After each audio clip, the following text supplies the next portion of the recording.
And now we cross over to Westlands, whereby the Communications Authority of Kenya is addressing members of the fourth estate to clarify a number of issues raised by the public in regard to the ongoing SIM card registration. Communications Authority of Kenya Director Ezra Chiloba is currently speaking. Let's listen in. About 300,000 issue coming up is through a proposal on child online protection. And I would invite Mercy maybe to shed some more light in that regard. Thank you very much. I think that question was tied to whether this exercise is mandatory.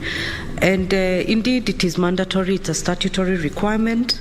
The issue of SIM card registration is an integral part of the terms and conditions of a license.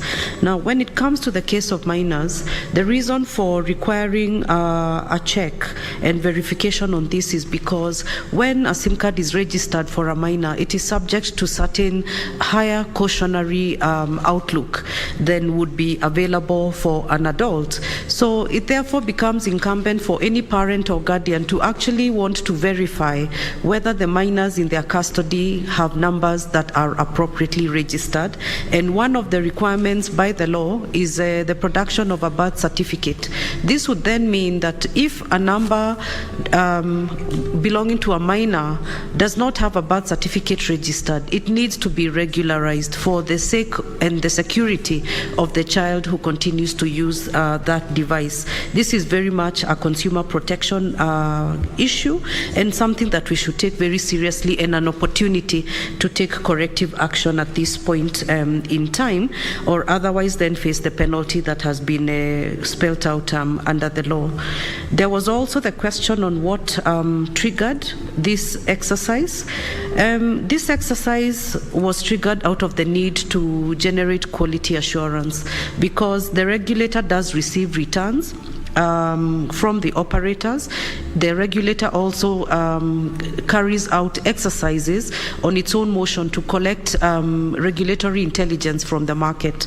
So around March 2021, there was quite a flurry of reports, and even in the press, on SIM cards that were lost or were found in sacks and bags and the like. And obviously then that sparked the curiosity to verify what is in the market. And an exercise was carried by the regulator of its own motion, which is within the powers of the regulator to do. And it was an extensive exercise covering 20 counties. And it actually verified some of the concerns and the vulnerabilities that have been spelled out in the discussions that have happened before. And it cut across the entire sector. Therefore, meaning that if we are to continue to assure consumers of the rights that they enjoy, then it was important to rise up and exercise a responsible act, and also seek this kind of validation exercise so that we are able to indeed verify that what we are communicating is indeed what we have on the ground. Thank you. Thank you, Mercy, for that clarification. Matano.